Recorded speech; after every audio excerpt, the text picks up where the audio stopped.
Hello, and welcome to another Positive Cinematic Spotlight, where we look at movies to find encouragement and inspiration for the education community. It's an exciting week this week. It is Teacher Appreciation Week, so thank you for all the appreciation that I've already been shown, and I hope all my fellow teachers out there are getting tons and tons of signs of appreciation. But also this week marks Star Wars Day, May the 4th, as in May the 4th be with you, um, which of course is a reference to May the Force be with you, a common phrase from the Star Wars franchise. In honor of Star Wars Day, I wanted to look at the classic original Star Wars, which was originally presented as just Star Wars. And the opening scrolling credits, of course, it mentioned Chapter 4 and A New Hope uh, as the title for that chapter. But not knowing that it was going to be successful, it was not advertised as Star Wars A New Hope. It was just Star Wars. What I wanted to talk about with Star Wars came out in 1977, and when it came out, science fiction was kind of struggling. It was it mostly dealt with cerebral contemplation on the nature of man. It looked at post-apocalyptic worlds and what faults man would make to get to those post-apocalyptic um, end results. Very dour, very negative, very slow in many cases. Um, and so, while science fiction was being appreciated, it was still struggling. It was not reaching mass appeal. Um, it was uh, it was either uh, really serious and slow, or you had silly stuff like Attack of the Killer Leeches, which drew in the teenage crowd. The the movies that were a little science fiction, a little horror, The Creature from the Black Lagoon, movies that I certainly love, um, but they were not exactly revered as quality movies. They were fun, but not anything to really write home about. Um, but then Star Wars came out, and Star Wars changed the game. Star Wars uh, changed how science fiction movies were told because they completely changed everything. Um, Back before Star Wars, your lead protagonists for science fiction movies were either scientists that tended to be a little bit dull, or you did have the occasional action science fiction hero like Buck Rogers, Flash Gordon, but then their personality was very cookie cutter. You could easily take Flash Gordon and put him in a Buck Rogers script, and vice versa, and there would be very little change in how the characters um, were portrayed, and they'd be even able to uh, speak the exact same lines, and no one would be like, "Yeah, but Flash Gordon would never say that." Yeah, but Buck Rogers would never say that. They were very two-dimensional characters. Um, but then Star Wars came along and completely threw the formula out the window.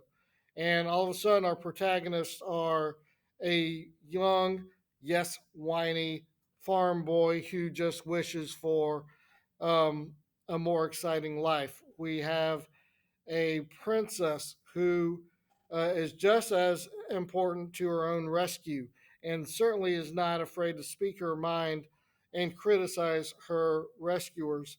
Um, and we had a criminal, a smuggler, who was more interested in the money than in actually doing a noble deed. All of a sudden, these were our protagonists, these were our heroes. Um, and it was something that was rarely seen um, in science fiction. Um, and it changed everything. We give Star Wars A New Hope, Star Wars Episode 4, a lot of credit And when we think about how Star Wars affected the science fiction genre, a lot of times we get caught up in what George Lucas and Lucasfilms really did, which was completely change the nature of special effects and the importance of special effects. So no longer was it acceptable to have a little cardboard rocket with fireworks shooting out the back, dangling on a string as your spaceship. You had to create, you had to really work to create realistic looking special effects. And George Lucas is credited with that because that's what he wanted. He didn't want to make his movie until the special effects were good enough. And even then, as we know from the 90s and the early 2000s, um, there were things that he had to leave out of the originals because special effects weren't good enough. And so he redid them, adding the shots that he wished he could have the whole time, and including more background aliens in his immersive world that he created. And George Lucas definitely deserves credit for that. But we tend to overlook how he changed the nature of science fiction storytelling. No longer was no longer was the future a place where things were always shiny and pretty. Things were run down. The Star Wars world, was one that had been used for centuries, and so you had ships that were falling apart, and you had robots that were malfunctioning.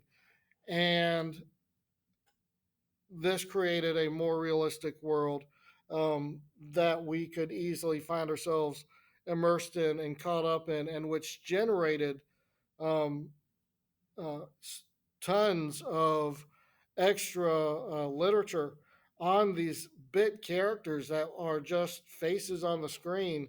Writers came along and said, "I want to write about uh, these characters that all we do is see them in a cantina on Tatooine because I believe they have a story."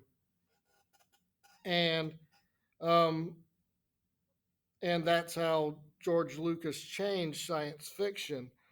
Not only was it the importance of the special effects, but it was also the importance of realistic characters in a realistic futuristic world um, who have flaws, who are scared. No longer did you have to be uh, uh, strong jawed, muscular hero. You could be an awkward teenager from a desert planet and still be the hero. Now, all of this is important when we think about our uh, educational experiences this year because as more and more people get their vaccines, there's more and more talk about going back to normal and when can we get back to normal. And that phrase, get back to normal, for the educational community should be one where we should slow down and say, wait, what does that mean? How much normal do we want to go back to? Do we want our students in our classrooms? Absolutely, 100%. That's the normal that we want. Do we want our students in our classroom wearing masks? No. Okay, so that's not normal. Let's get rid of that. Um, but do we want to go back to our uh, technologically limited possibilities that we had back before the whole pandemic started? We have made such great leaps and bounds in our use of technology, and we should not go back to normal from that. We should continue to use our technology to better reach our students. I mean, imagine um, students when they get suspended from school no longer having to miss the entire day. They can either live stream it, of course on mute, um, but live stream it and see the teacher live teaching the class, or a recording of the teacher teaching the class so that they can go back on their own time and get what they missed from their suspension. Imagine that with students who are on homebound for a variety of reasons. Students, we want our students to rest when they're sick, definitely, but when they're home for other reasons uh, that are not um, that are not based on illness, imagine them being able to get the lesson that they missed because of whatever has them on homebound. And even when they're sick, being able to see the live lesson, a recording of the live lesson, so that they literally do not really miss anything. The only thing they're missing is the chance to sit there and say, "Hey, Mr. Teacher, Mrs. Teacher, I have a question." But those questions can be asked once they get that video watched and those questions are developed. These are things that we should not abandon and we should embrace and we should start looking at and as ways to reach our students, um, and try and minimize the the detriment to our students' education when they miss days, whether it be for behavior reasons, for health reasons, or for any other reasons. Um, do we still need them to attend school in person? Absolutely. There's nothing um, as beneficial as being live in person in the classroom. And I don't think anybody's suggesting that that's not a normal that we should avoid. We should definitely go back to that. But sometimes our students cannot and should not be in our classrooms, but they shouldn't just but the opportunities they have to get the lessons in the exact same way that they would have had they been here has expanded, and we should make sure that we continue those things. And I'm sure that you can think of other ways that you have changed as a teacher that you definitely want to make sure you continue, even as things get back to normal. So make sure you don't uh, make sure that your getting back to normal does not mean abandoning some of those some of the strides you made and using technologies to better reach our students.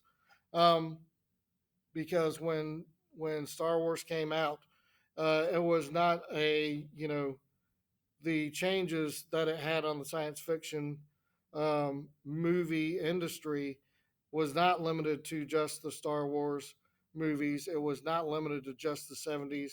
It was something that changed science fiction movies of for the rest of time.